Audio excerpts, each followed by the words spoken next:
Ask not what we all be can do for you. Ask what you can do for we all be.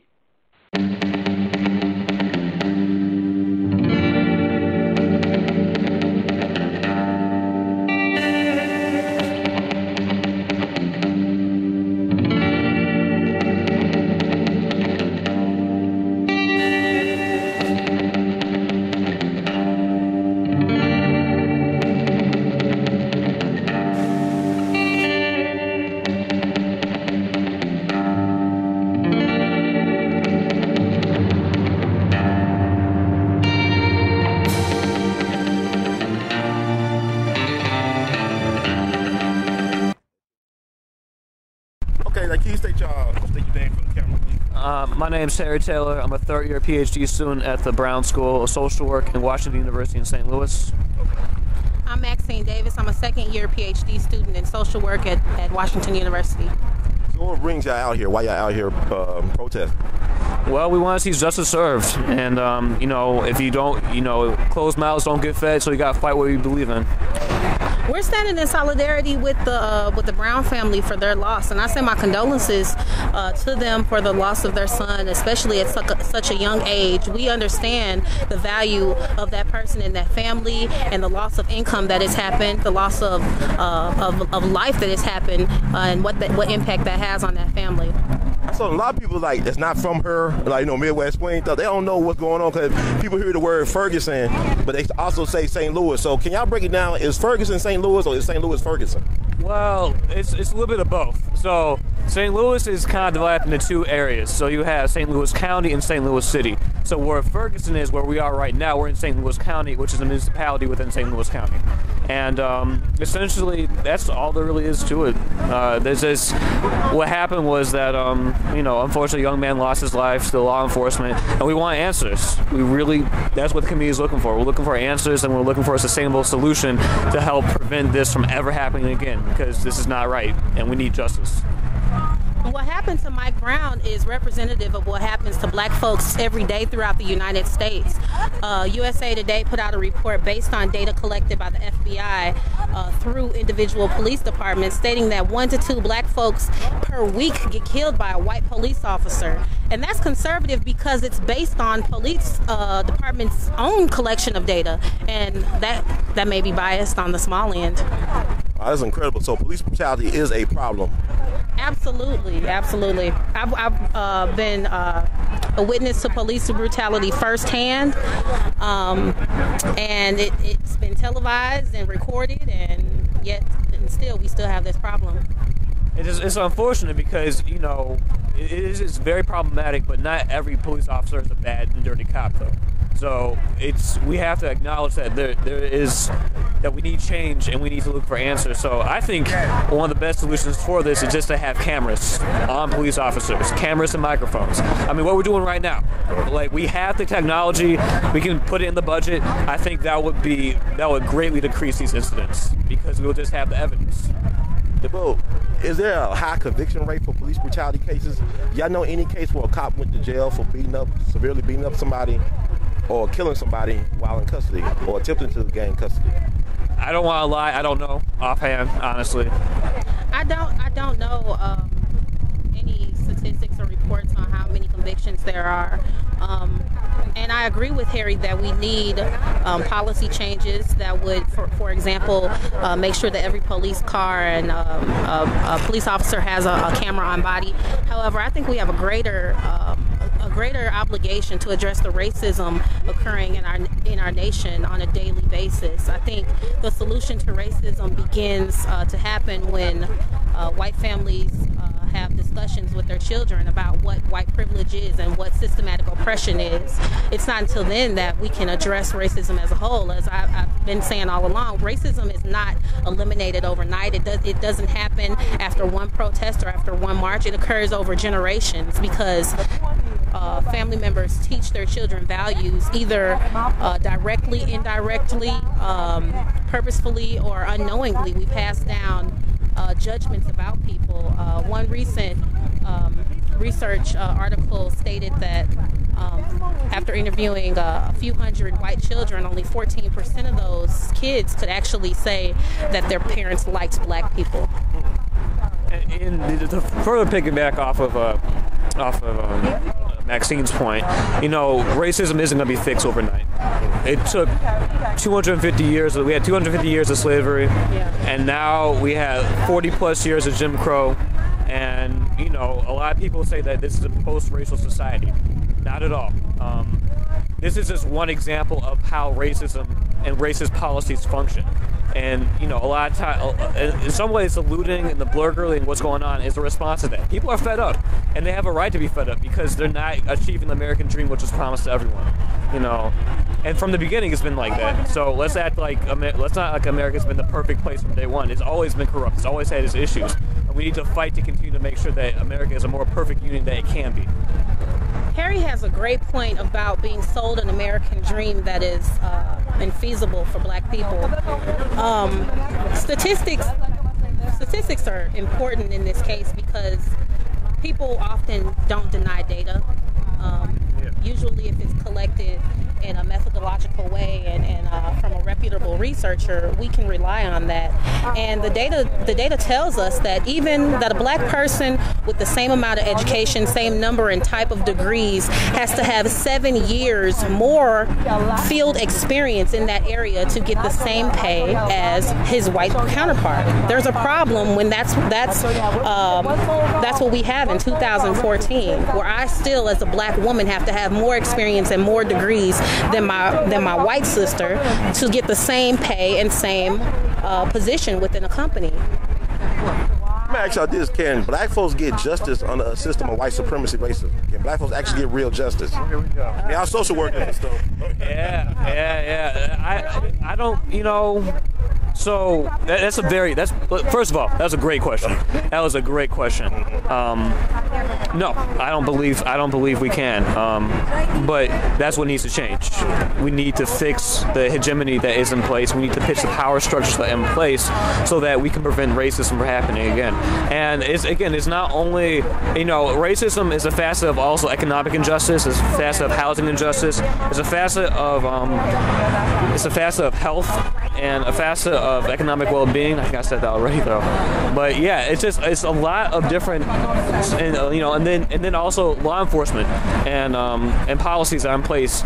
So all these things are aligning together to create these outcomes. These are not random events, as Maxine has been saying the entire time. Like, we have proof, we have data.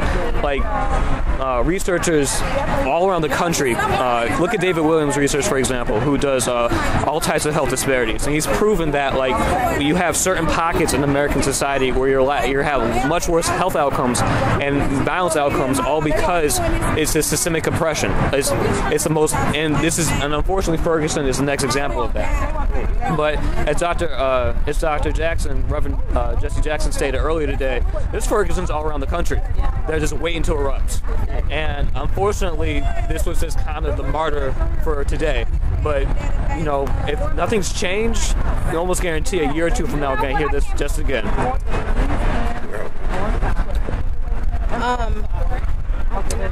Can we achieve justice in a white supremacist society? I don't believe we can. I don't believe we can without, as I stated before, white people taking ownership and being willing to recognize their white privilege and challenge themselves on their positions, challenge themselves on why they grab their purse closer when a black man walks by but won't do it when a white man walks by.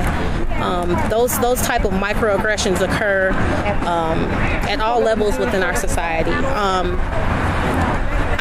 As a social worker, I tend to rely on the strengths of our people, and I keep going back to how strong we are, where we gather our hope and strength from. It's the thing that continues to allow us to stand up and come together in times like this, and I believe that's going to remain. And I believe as long as that remains, coupled with white folks challenging themselves and challenging their grandmothers and teaching their children at kitchen tables, I believe we have hope for that to happen at some day. Maybe my kids will see that day.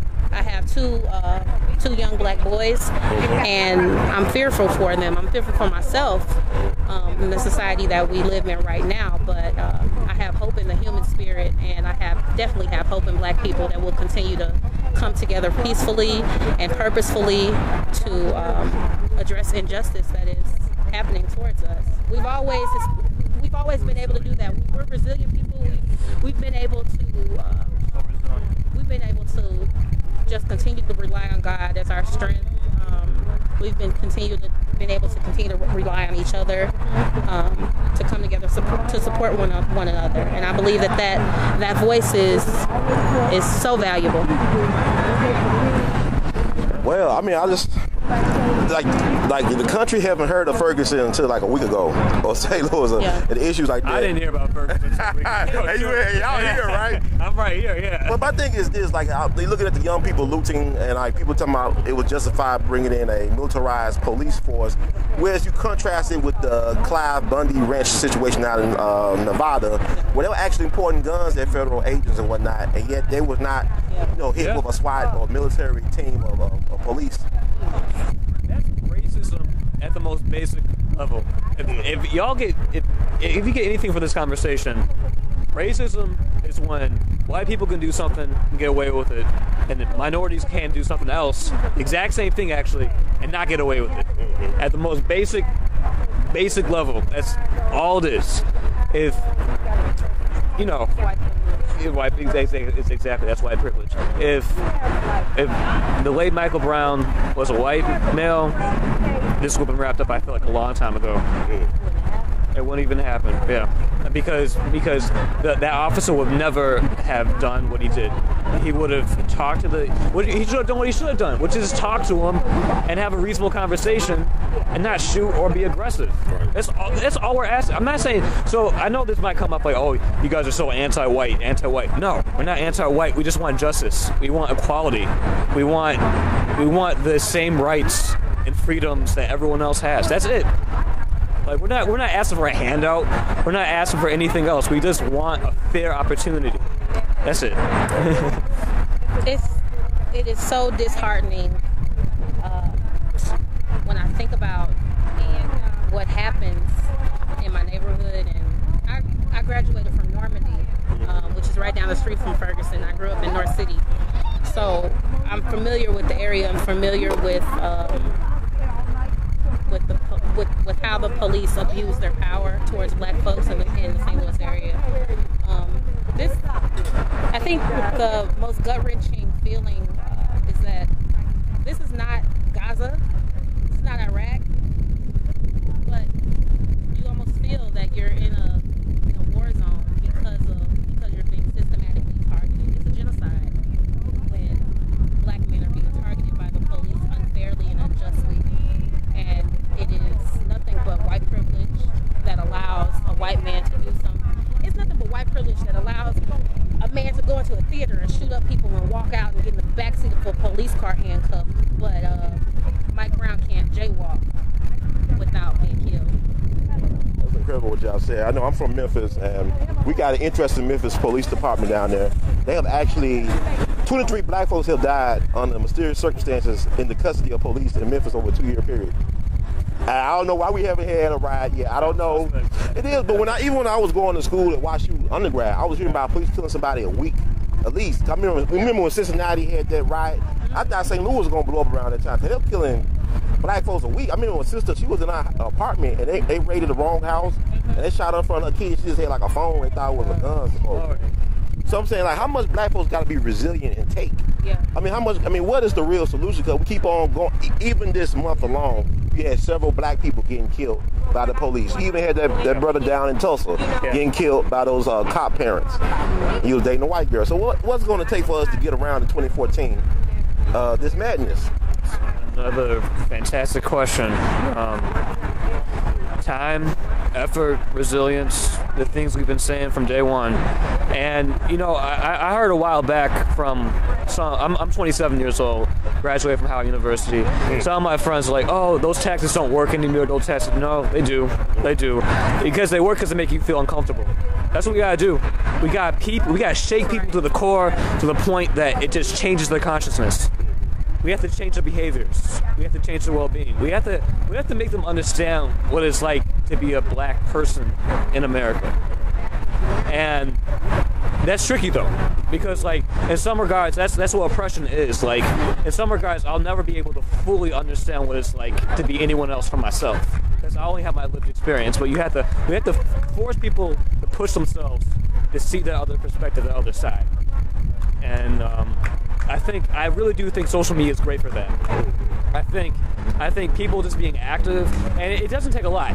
It just takes you and your computer, and like literally like 10 minutes, you gotta write something down that sounds pretty witty, pretty nice, and then write it down, and then like post a picture of yourself and be like, hey, this is me, and like just friend a lot of people, and then like that's what I plan to do at least real soon. That's good. Harry makes a genius statement in saying,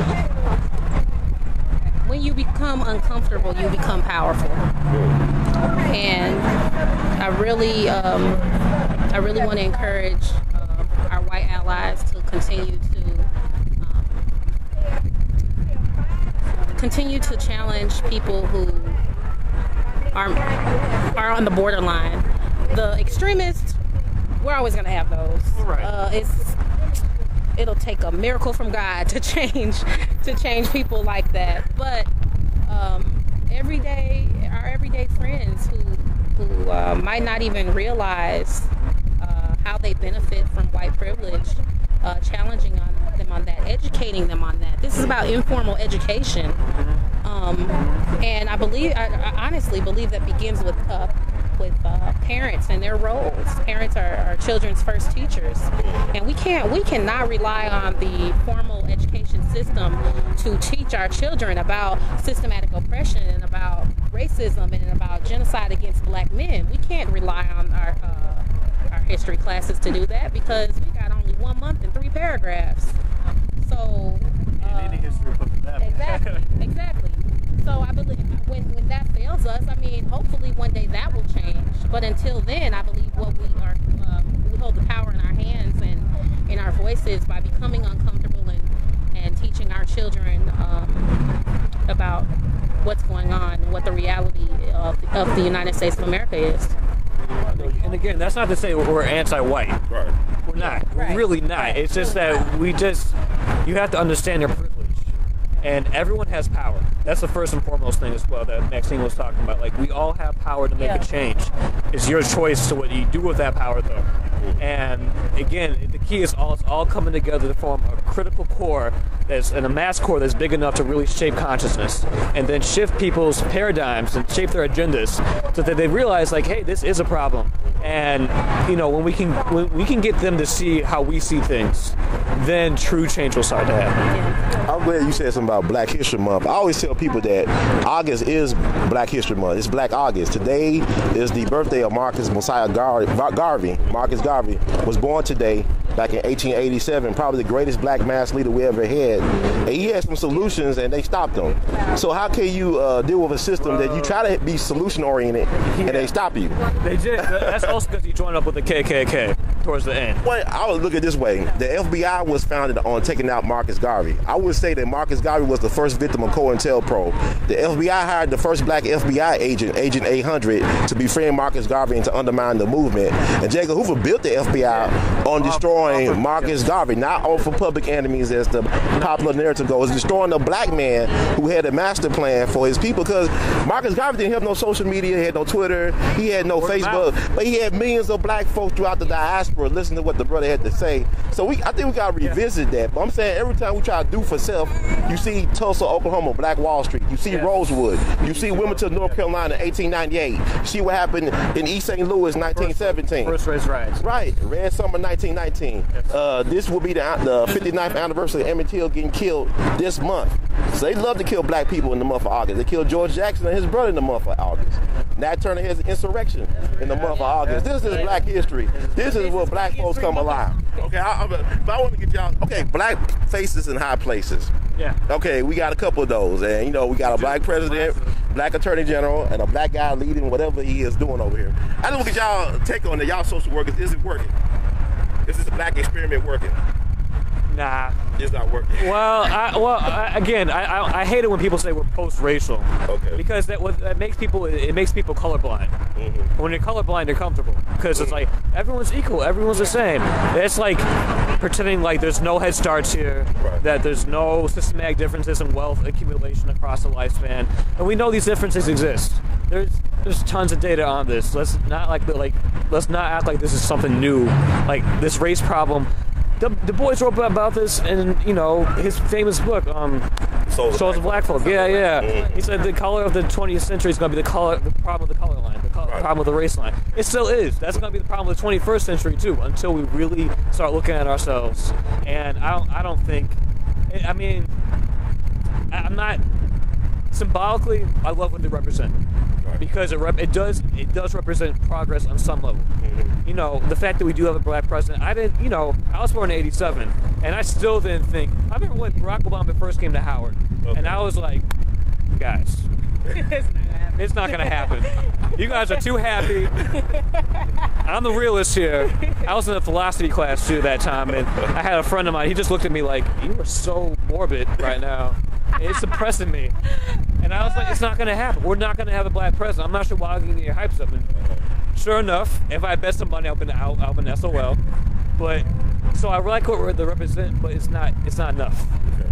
We need more. This is only the beginning. We need more progress. I want to just make sure I give your white listeners a resource to go to if you don't know what to say or if you want to be challenged and don't know how. Tim Wise is a prolific speaker on racism and exactly what we're talking about here. People have a unique thing happens when somebody who looks like you challenges you.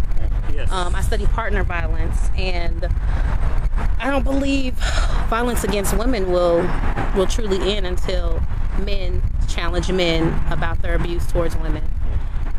Tim Wise is again a white man who speaks on these issues, who has many books and has a resourceful website where people can go to. It's timwise.org.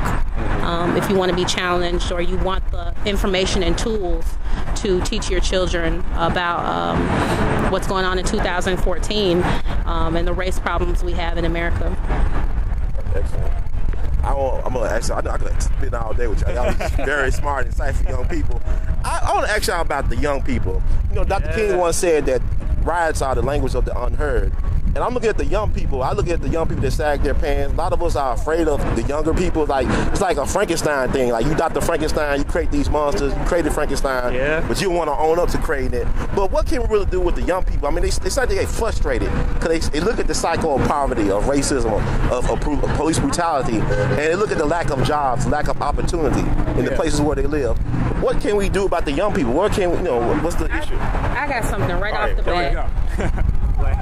Regardless of the statistics that come out that say even black educated folk have to work twice as hard to get the same income and positions as white folks, I still believe education is our road to freedom as a people. It's what gives us the tools to organize and voice our opinions in ways that we may not have thought about before. It gives us a language that crosses culture and crosses barriers. It puts us on the same level to a certain degree. We desperately need our black men and black women to graduate high school.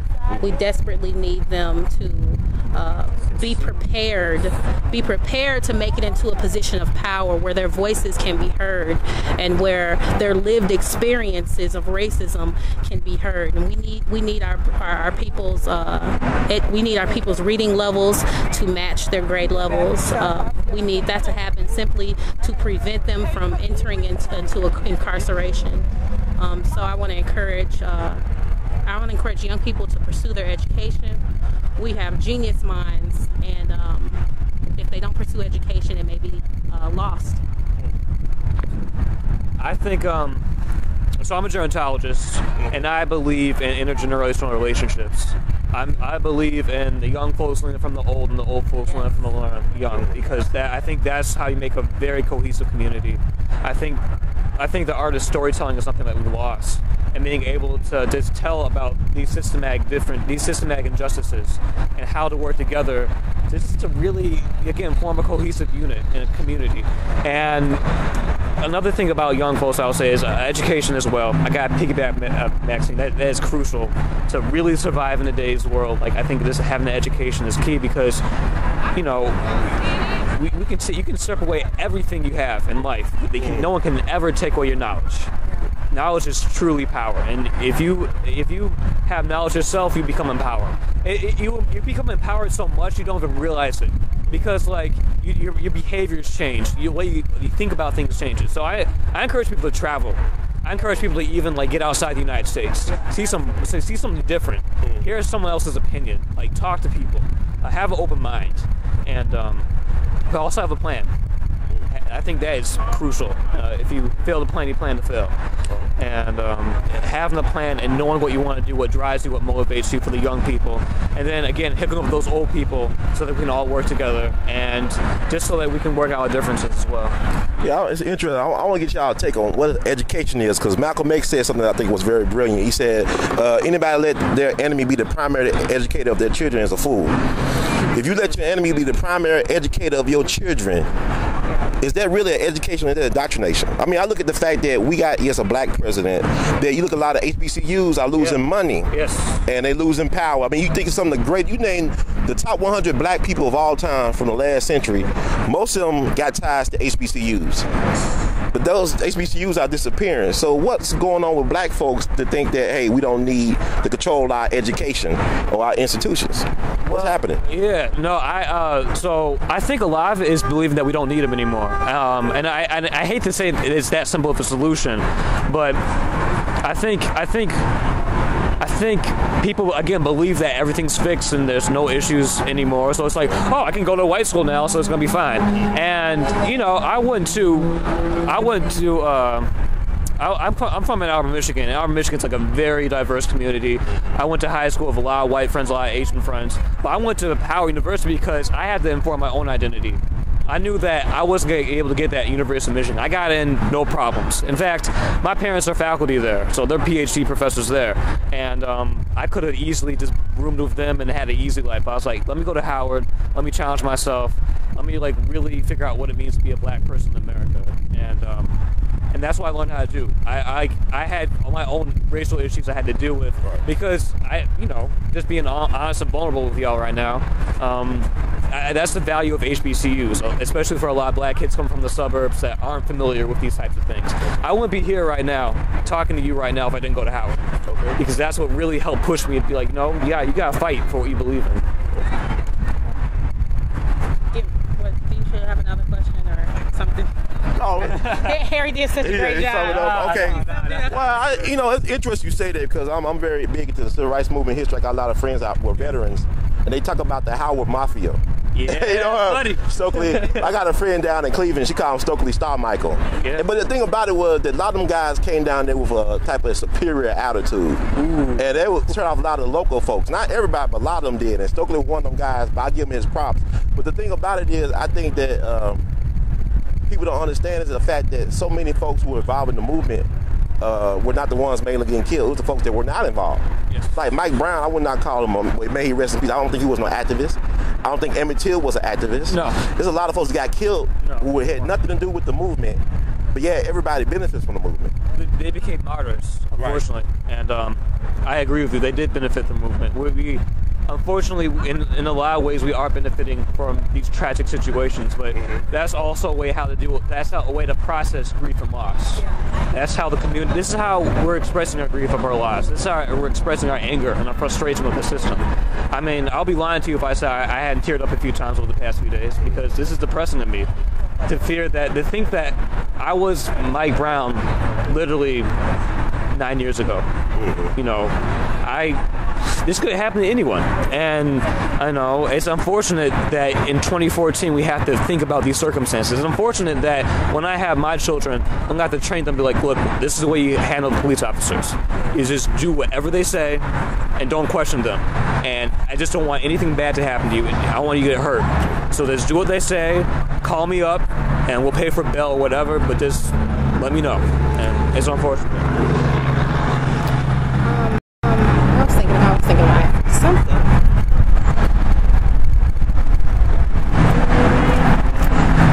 I lost my thought. You mentioned genocide earlier. You mentioned genocide earlier in the conversation. So will you say that black folks are in a war right now? Are we at war? We know it's a war. We define it as a war. Anytime any group is systematically targeted, I believe they are the victims of what is essentially a war against our government and against the police departments that exercise and abuse their power over people of color. I think that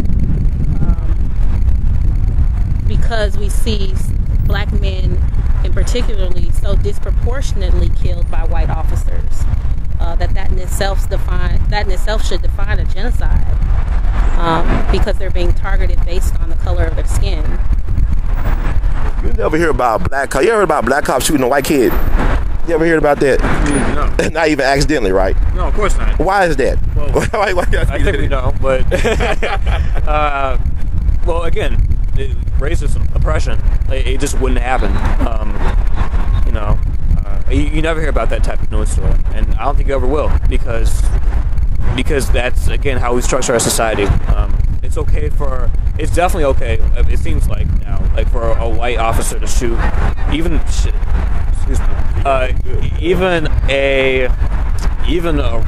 security officer working in a Florida community to shoot a black teen, and neighborhood police, not a full officer. And we cannot be so naive to think that the nature and environment of racism that's occurring within our country will not be trickled down to our police officers and throughout police departments. There's no reason why Ferguson shouldn't have a more equal representation on their force. That was recommended decades ago for police departments to be representative in terms of demographics of the communities they serve. So why haven't we heeded that recommendation? Why haven't we taken that knowledge and transposed it into actually real life black officers that work for the Ferguson community and that can be comfortable and not on guard when they see a young black man? Thank y'all for y'all time. I appreciate it. I know it ran overtime a little bit. No problem. But when you said about the security guard, I ain't gonna never forget what happened in Memphis about maybe 15 years ago. It bothers me. I'll never forget it because it was a news story. It was a security guard at this dollar store that shot and killed this man for stealing a $1 candy bar. You kill somebody, maybe they were really hungry. I mean, like, what a compassion. But black life is not valued in the system. Yeah. It does not respect you as a human being. And you will never get justice, as far as I'm concerned, in the system that does not treat you with respect of a human being. No, we are talking about this situation in particular, but let's not forget about black on black crime. We still got to fix that. But what is black on black crime? I'm learning from, I learned broken English from Master. I learned how to be from them.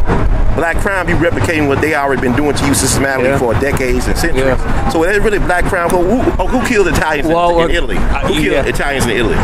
Who killed Chinese in China?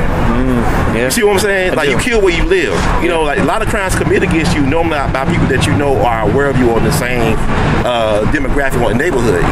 So that black on black crime is really like it's a ghost. It's non-existent to me. Okay. But I'm saying, you think about it, who taught you to hate? Like Malcolm, who teach you to hate yourself? That's real. Who control your images that go out throughout the world?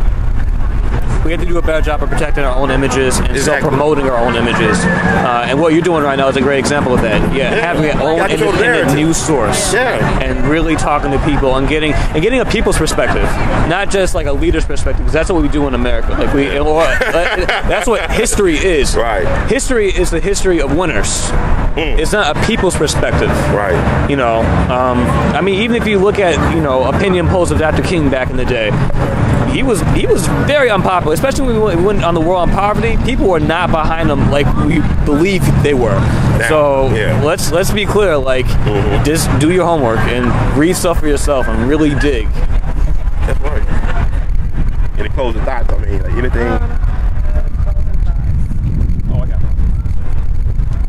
it. Get Harry. Yeah, okay. Well, I don't put no pressure. I'm just So we are Brown School students in school social work, but I also want to say this is not reflective of the Brown School social work. Right. This is not respective of Washington University. This is some legal shit. This is my own opinion. Right. This is, so if anything, this is my own opinion. These are, yes. Okay. These are my own statements. Do you put this up like daily or something?